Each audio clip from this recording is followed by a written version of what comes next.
Welcome back to the Capital Confidential podcast from the Times Union and the Hearst Corporation. I'm Dan Clark, author of the Capital Confidential newsletter.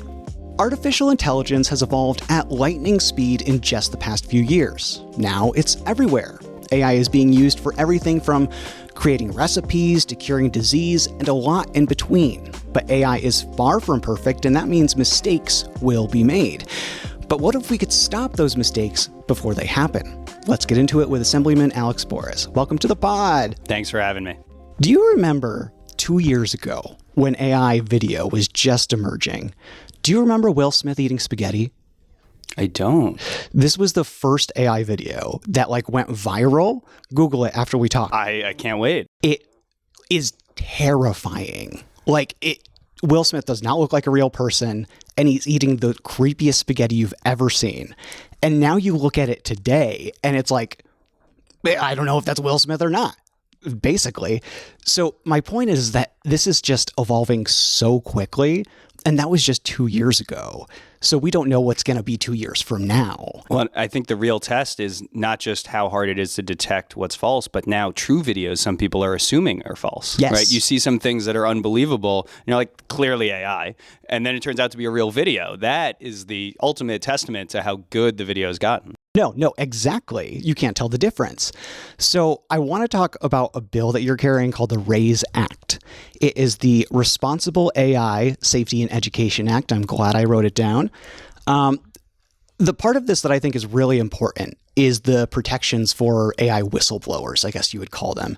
Talk to me about that. What would constitute somebody who is whistleblowing on AI? Well, New York already has really strong whistleblower laws. So actually, while there are similar bills throughout the country, ours perhaps changes the least, but it's because we're starting from a really strong place. And the idea is in New York, you're already protected as an employee, certainly, and even in many cases as a contractor, for flagging anything that is illegal activity. But when we're dealing with technology that is so powerful, and again, with that power comes really good things, as you mentioned, curing diseases, but also potentially really bad things. Yeah. When you're dealing with something that powerful, there could be a lot of activity that is incredibly risky, but not illegal. And so there's two solutions to that if you want there to be results. One is to make all of that activity illegal, which I don't think we want to do. We want innovation. Right. The other is to expand our whistleblower protection slightly so that if an employee or a contractor sees a company doing something that could bring about catastrophic risk, is actually the term, they can raise concerns about that and not be worried about losing their job. Is there a threshold for that, you think? If somebody was just hey, ChatGPT is going to be doing this weird thing, and it's not like a risk, but they're just it's a little weird. Would that be carved into it, or is it broad, I guess, or is it more narrowly defined? What we focus on in the bill is critical harm, which is defined as helping to create a chemical, biological, radiological, or nuclear weapon. Oh, no. Or committing a crime, that if a human did it, it would be a crime, and the AI does it by itself. And it's doing one of those two things in order to cause 100 deaths or $1 billion in damages. Oh. So often when we talk about, regulation, people are like, oh, ticky-tackies. We're talking about the absolute extreme end of risk here, and we think employees should be able to flag, hey, we're increasing the risk of 100 deaths or $1 billion of damage through these very specific pathways. Oh, no, absolutely. So would they be protected from, I guess, legal scrutiny from their employer? Is that the entirety of the protections, or does it come with something else at all? Well, it's the standard whistleblower protections we already have for illegal activity. So there's a fine for the company, there's injunctive relief, the ability to get your job back, et cetera. And does the person get a little bit of that fine like somehow whistleblower laws do? I don't think that occurs in New York State. I know at the federal level that's true, and I think one of my colleagues in session has a bill to allow that in certain cases, which is something we should look at broadly, but this bill doesn't change that or touch it. Right. So you have this in the Assembly, and I believe Senator Gonzalez has it in the Senate. Am I wrong about that? RAISE Act, actually, Senator Gennardis has in the Senate. Yes. I knew it was a G. But we've been working very closely with Chair Gonzalez because it's through that committee. So what do you get from your colleagues on this, I guess? Everybody AI touches everybody. Absolutely. I unintentionally use it every day. When I Google something, it has the Google AI stuff and I have to double check everything. I put it in the script at the top because I really do use AI to make recipes. I love that. I use AI to create workout plans for myself. Obviously. Exactly. It's such a cool tool to use. And I'm at the very, very bottom of the food chain of somebody using AI. Whereas you have like companies up here that are like, we're going to cure cancer with this AI. Yeah. How do we prevent, I guess, is there a way to prevent it from getting to that point where we have that whistleblower? Or is that the protection, you think? Well, I think the whistleblower is part of the protection from it getting there, but perhaps knowing that that's protected will influence the behavior of the companies that are doing this. And I want to emphasize that the vast majority of the companies are being responsible in what they're doing. Yeah. Sort of the goal of the RAISE Act is to set a floor to ensure that everyone does that, because the potential economic benefits, the financial benefits of being the first to some AI breakthrough are massive. Yes. And we don't want the pressure of making your next quarterly profit or being the first to some huge advance to cause people to cut a corner on the safety plan that they've set up, or under pressure say, well, we can fix this later. When you're talking about the size of risk we are, you sometimes don't get a chance to fix that later. So to your question of how my colleagues are responding, they're responding with sheer terror. Yeah, everybody. And, I've been joking with a lot of my colleagues where I say, I would never say read the sponsor's memo, because we all know how ties that to the actual bill.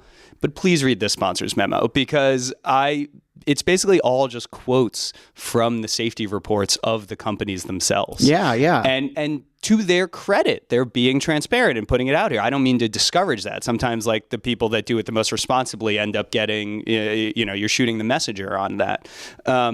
But yeah, there's some real risks here that the companies themselves are planning for and acknowledging, which has been a fun contrast where you have some Twitter warriors that are like, this is all made up, this is all fake. And you're like, well, the companies don't think so. No, exactly. They know what they're creating. Totally. And I think that it's good that they're being very responsible about saying, hey, this is, we're advancing. Things are, and I read the sponsor's memo, and I don't remember what they said that it can't do now that it will be able to do in 2 years. I don't know if you remember either from your sponsors. There's a few aspects in there, but the one that usually sticks for people is that it says it's on the cusp of being able to make a bioweapon. Yes. The thing is, like, I wish I could wrap my head around how AI does that. Because for me, I put in a prompt to Gemini on Google. That's Google's. Yep. And it just spits out some text. A bioweapon. Yeah. I don't even know how somebody could do that. Is that something that you think AI is being used for in other countries? Like, do we know about that? Oh, 100%. I don't want to assert that like right now actively someone's building a bioweapon from it, but research into the same research that will create the capability for AI to cure diseases is about understanding biological systems. Right. You can use that for good or for harm. There was a early example of, and this wasn't I don't even think it was a large language model, what most people are talking about with generative AI. But a few years ago, there was a paper where an algorithm was designed to create new DNA sequences to suggest different things to try for curing diseases. And the makers of the algorithm wanted to ensure that people couldn't use it for a biologic weapon. And so they put a filter on the algorithm that said, like, don't publish these sequences. Okay. But smart, responsible. Yeah. But if you know any of the sequences, everything that gets filtered out, that AI is flagged as super duper risky. And so people just reversed it, and we're now getting it. So it's not an easy problem. It's in fact quite a difficult one. And that's why it takes this forethought that we need the companies to do. It feels like this is something that, kind of like the internet, the more it advances, the more we have to regulate it. It's kind of like we're building the plane while we're flying it. Totally. And I don't think that's intentional necessarily. I think that it's literally that AI is advancing so quickly that, you have these bills, but you don't know what AI is going to be doing in 6 months, and then you might have more bills. Absolutely. I assume we will. It's funny. I was at a conference a few months ago, and someone, this was on Twitter. Someone said, like, the number of state level AI bills by February of this year had already surpassed all of last year. Oh, wow. And what I wanted to reply, but I got the better of me, was, what about AI is that not true for? That by February of this year, we had spent more compute, we had more startups, we had more models coming out, we had more powerful things. Yes, everything is accelerating. And so often in Albany, there's this idea of, well, we could just do that bill next year. And for many bills, that's true. You never like to hear that as a legislator. You never admit that as a legislator. But for many, if you do it next year, will it be that different than doing it this year? Right. With AI, the world next year will be so vastly different than this year. We'll have a whole new set of problems we need to fix. And scary, we might miss the boat on what we actually need to do. We might not get the opportunity to come back and do it. What do you think is coming? What's the thing that's coming in AI? Well, I would actually defer to smarter people than me that have looked at this question. But if people have seen the AI 2027, it's a prediction by a few people that actually test their predictions over time and have been shown to be quite good at it. Plus an AI security researcher from OpenAI, I believe, like people that are really in the field. And they just tried to predict out what the next 2 years look like. It's terrifying. Oh my God. It's because you think about just everyone's motivations in human interaction, right? You can't have the perfect system. And so you have companies competing against other companies unless there's a real reason for them to stick to their safety plans. There's always an incentive to go outside of it. You think about how this could get riled up in U.S. versus China dynamics and what each government does with that. There are some people whose lesson from the Cold War was that we should have built more nukes. I don't think that's most people's lesson, but when they talk about AI, that's what they sound like. This is really existentially risky. Let's make sure we do it first. It's like, well, maybe let's figure out how we can all be safer in moving this forward, which, not to pull it back to the RAISE Act, but that would apply to any company selling their goods in New York or making their algorithm available in New York. So it's not just New York companies. It's not just U.S. companies. If DeepSeek from China still wants to be in the App Store and wants to be available in New York, it would apply to them as well. It would make all of us safer. Have you watched Westworld? I have. I love Westworld. Me too. It's actually one of my favorite shows. Is that what is coming? Maybe. I mean, I know I'm asking you to speculate so far into fun. the future. In some sense, I want to say, I hope we get to the point where that's possible, even though I don't necessarily want that future. But I think the risks come way before we're going to have humanoid robots that can totally mirror a human being, and you don't know if it's a robot or a human. That technology is further away than AI having the power to do some of these really risky things. So, no, I don't necessarily wish for that future. Oh, no. But I do think that's I don't want to spoil, but it's been out for a while, I think with some of the data harvesting they're doing, it's a really good argument for the New York Privacy Act. That's a great. Yes, absolutely. You have a few other AI bills as well. Yes. But first, we're going to take a quick break.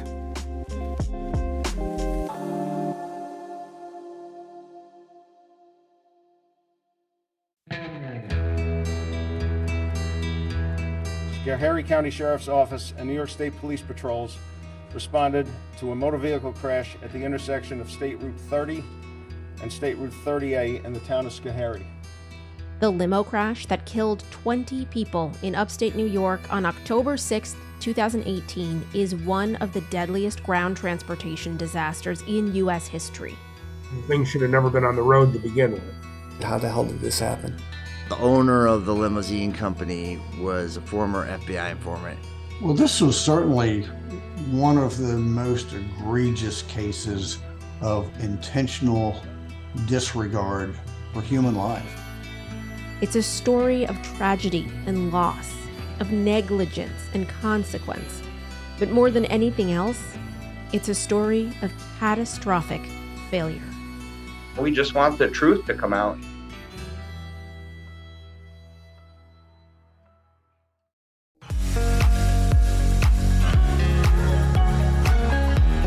If you're enjoying this podcast, take advantage of all the Times Union has to offer and support our efforts to bring you award-winning journalism by becoming a Times Union subscriber today. Go to timesunion.com/subscribe.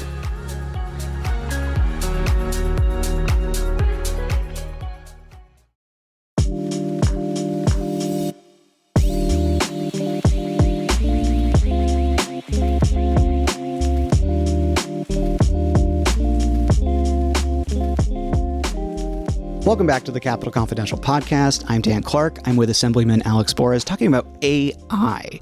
So you have, I believe, 2 other bills on AI this session. Talk to me about those. Let's talk about the provenance bill first, because that's the one that I've actually read, that you have to attribute where the content is coming from. But give me kind of like the broad overview and what is involved in that.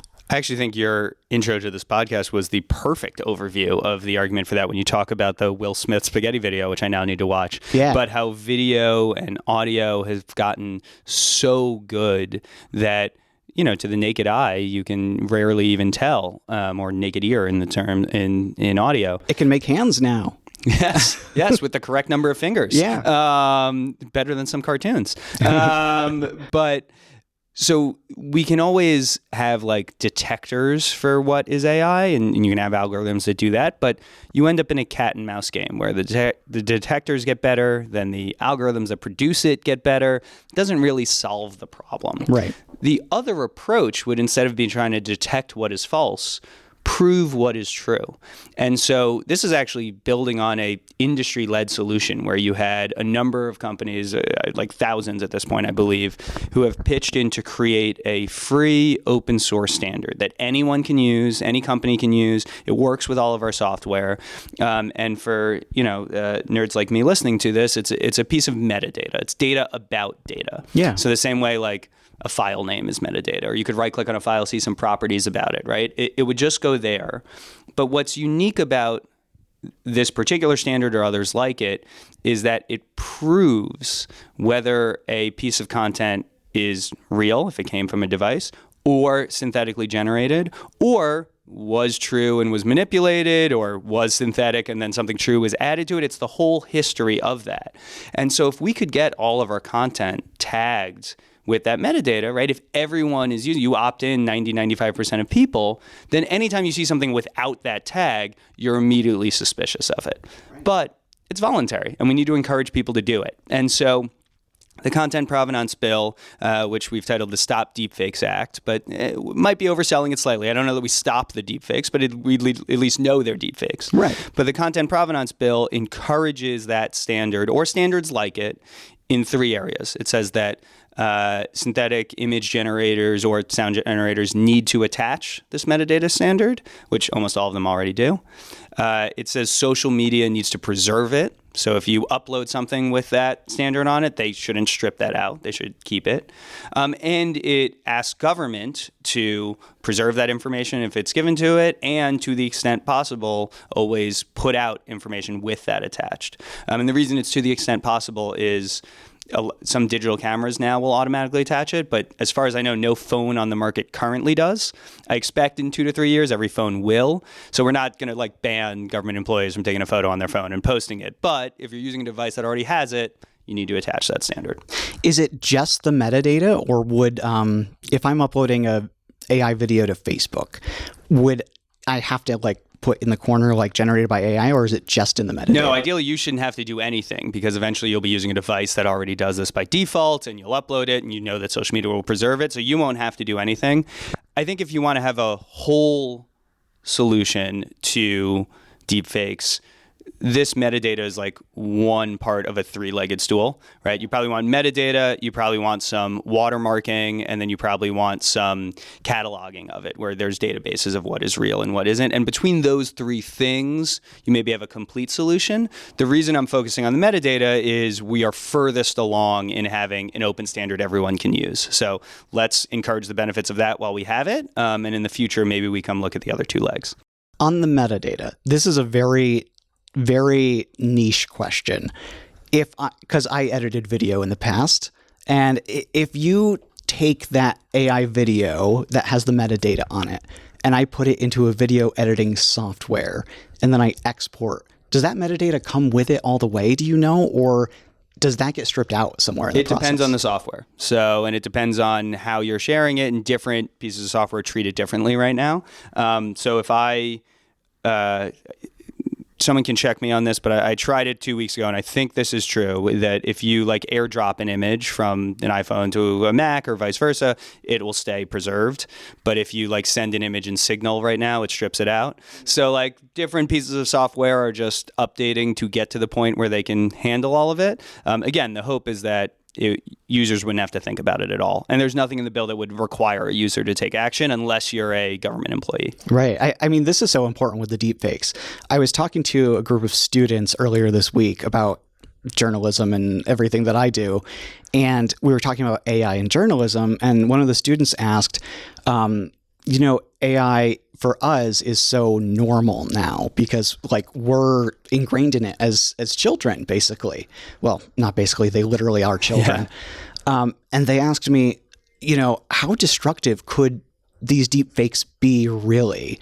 And I had to tell them like, it could start a war, it's very, very serious. It's maybe swung an election. Yeah. Right. In Slovakia, there was a deepfake that came out of one of the leading candidate like 2 days before the election. And then that candidate in an upset narrowly lost. Now, can you say exactly that's what caused it? I don't know. But certainly people think it did. And there's evidence to suggest it. And why should we even have that question about our elections? Right. And I would hope that this is a bipartisan interest. Absolutely. Nobody wants to be deepfaked. Correct. As much as I'm sure everybody would love to make their opponent say something bad, I don't know if that's how people want to win elections. It seems like a little cheap.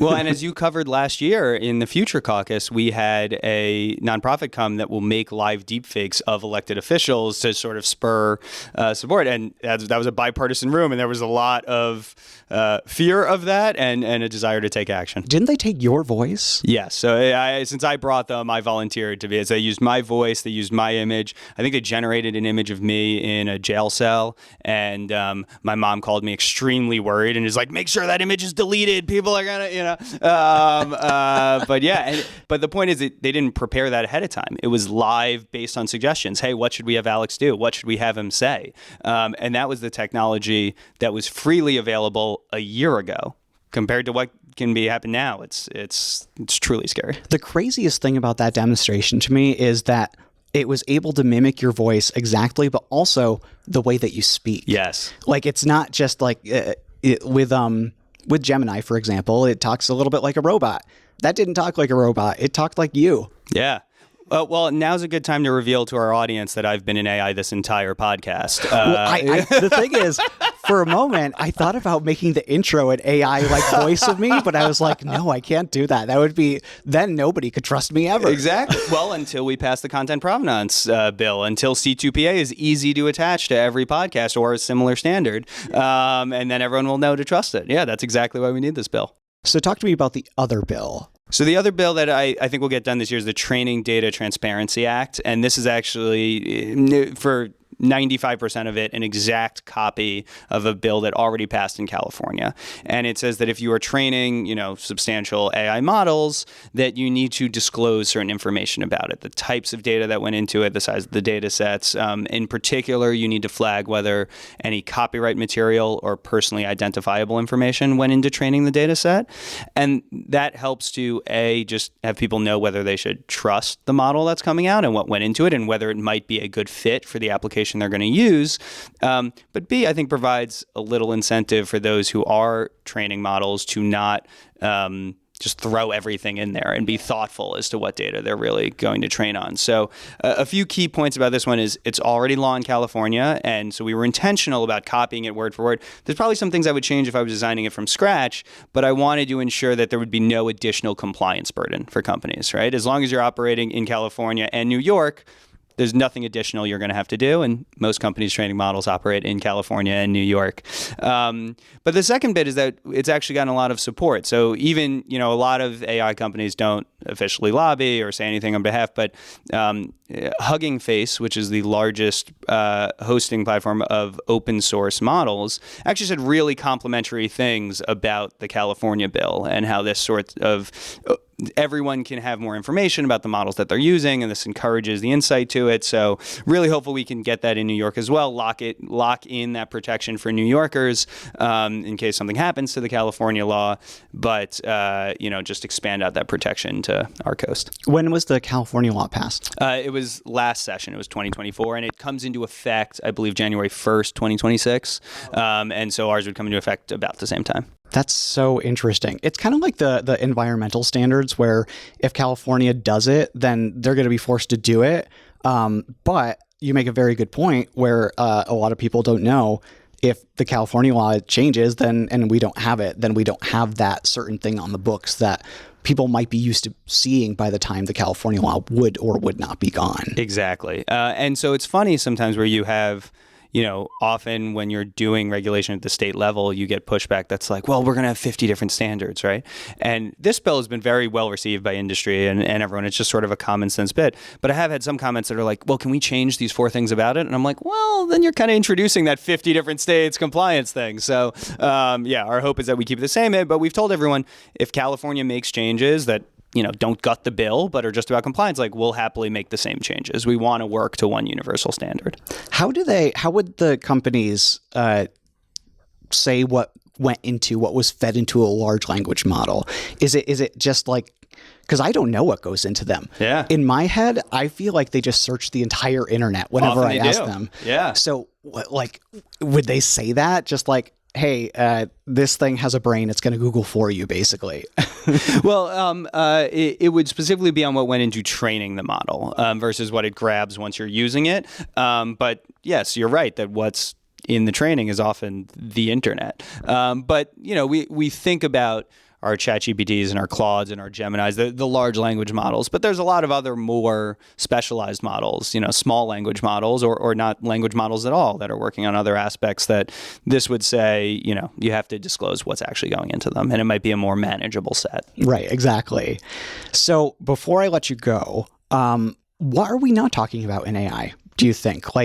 I'm sure that you have other ideas for legislation on the horizon and things that you're thinking about around it. What do you think is not being talked about enough?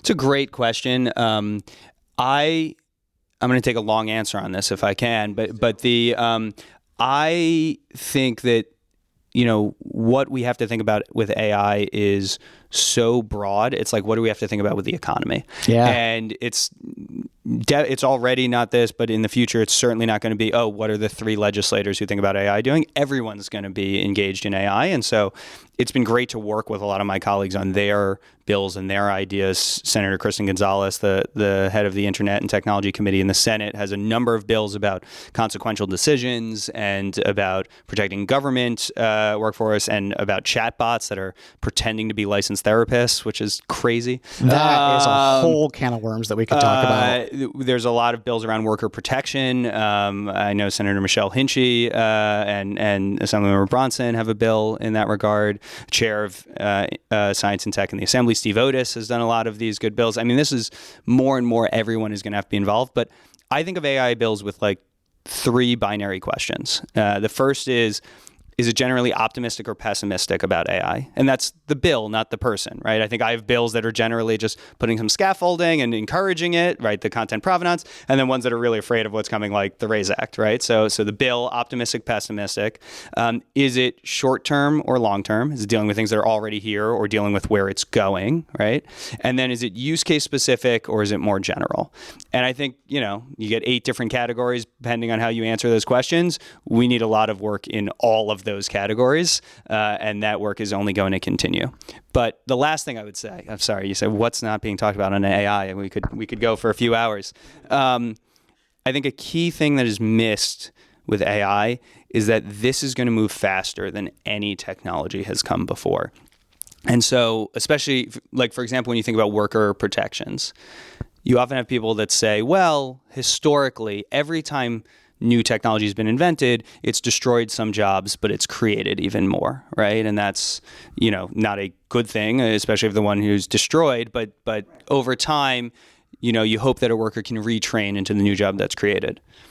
The difference with AI is it is improving faster than human beings can. It's improving faster than humans can learn. And so, if AI takes your job and then you say retrain for a new job, by the time you've retrained, the AI is retrained and maybe it's taken that job. Oh my gosh. And so how do you react in a case where the technology is going to move quicker than human beings? That is a fundamental question that we don't have an answer for. Maybe I could think of it optimistically, where we're going to end up in a utopia where nobody has to work anymore. Yay! Let's make the policies that make that possible. Yeah, there you go. Or at least the more likely outcome. All right, we will leave it there. Assemblyman Alex Bores, thank you so much. Thank you.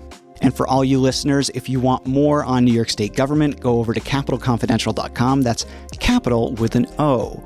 Our theme song is Easy Hike by DM. Thank you to the Times Union and the Hearst Corporation for continuing to take a chance on us. See you next time.